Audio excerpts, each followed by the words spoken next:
भारतीय विचार आपको भारत का असली इतिहास, संस्कृति, तथ्यों और विचारों के बारे में बताता है। देश की आज़ादी के लिए आज़ाद हिंद फौज बनाने वाले सुभाष चंद्र बोस की मौत आज भी एक रहस्य बनी हुई है। उनकी मौत को लेकर कई तरीके के दावे किए गए, कई सरकारों ने आयोग बनाए और उनका सच उजागर करने को चुनावों में बड़ा मुद्दा बनाया गया। इसके बावजूद आज भी उनकी मौत एक राज की तरह ही है। न उनकी अस्थियां भारत लाई जा सकी, न ही उनका पार्थिव शरीर अंतिम संस्कार के लिए मिल सका। आज की पीढ़ी देश की आजादी के इस महान नायक के बारे में कई सुनी बातों के अलावा कुछ भी नहीं जानती है। नेताजी सुभाष चंद्र बोस अपनी माता पिता की 9वीं संतान थे। वो बचपन के दिनों से ही एक विलक्षण छात्र और राष्ट्र प्रेमी भी थे। नेताजी ने आजादी की जंग में शामिल होने के लिए भारतीय सिविल सेवा की आरामदेह नौकरी ठुकरा दी। भारतीय सिविल सेवा परीक्षा में उनकी रैंक 4th आई थी। जलियांवाला बाग हत्याकांड ने उन्हें इस कदर विचलित कर दिया कि वो भारत की आजादी की लड़ाई में कूद पड़े। नेताजी के कॉलेज के दिनों में एक अंग्रेजी शिक्षक के भारतीयों को लेकर आपत्तिजनक बयान पर उन्होंने खास विरोध किया, जिसकी वजह से उन्हें कॉलेज से निकाल दिया गया था। 1921 से 1941 के बीच में नेताजी को भारत की अलग अलग जेलों में 11 बार कैद में रखा गया।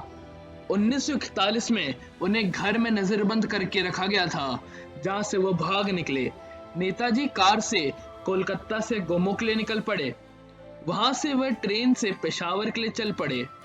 यहां से वह काबुल पहुंचे और फिर काबुल से जर्मनी पहुंच गए, जहां उनकी मुलाकात एडोल्फ हिटलर से हुई। 1943 में बर्लिन में रहते हुए नेताजी ने आजाद हिंद रेडियो और फ्री इंडिया सेंटर की स्थापना की।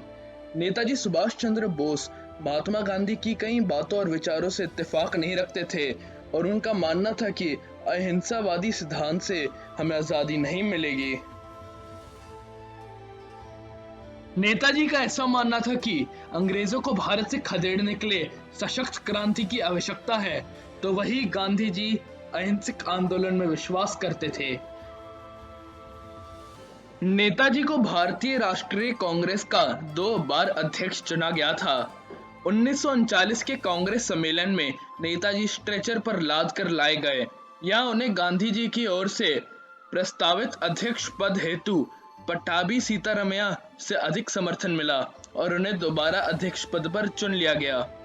अध्यक्ष पद का चुनाव जीतने के बावजूद उन्होंने कांग्रेस पार्टी से इस्तीफा दे दिया। कांग्रेस पार्टी छोड़ने के बाद नेताजी ने 1939 में फॉरवर्ड ब्लॉक नामक संगठन का गठन किया। भारत माता के वीर सपूत नेताजी सुभाष चंद्र बोस की 18 अगस्त 1945 को विमान हादसे में रहस्यमय ढंग से मौत हो गई। नेताजी की मौत की गुत्थी आज भी अनसुलझी है और यहाँ तक कि भारत सरकार भी उनकी मौत के बारे में कुछ नहीं बोलना चाहती।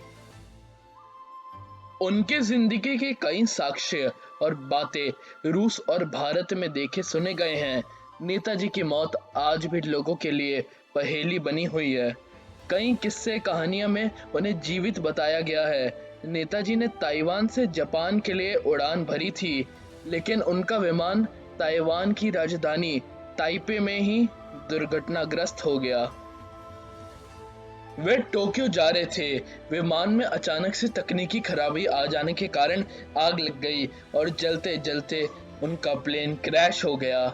बताया जाता है कि इस हादसे में नेताजी बुरी तरह से जल गए थे और उन्होंने पास के ही जापान के अस्पताल में दम तोड़ दिया।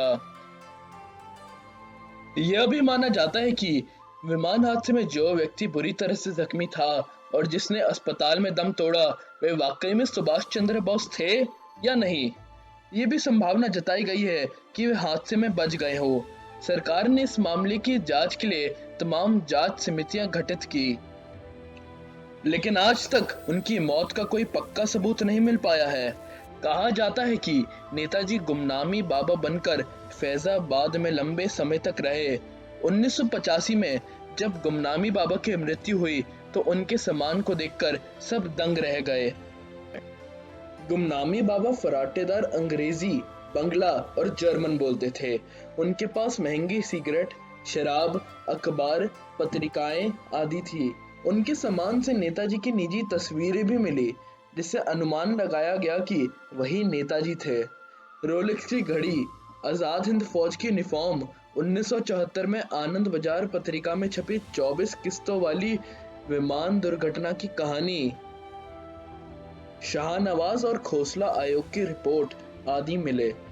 कहते हैं गुमनामी बाबा का अंतिम संस्कार उसी जगह किया गया जहां भगवान श्री राम ने जल समाधि ली थी।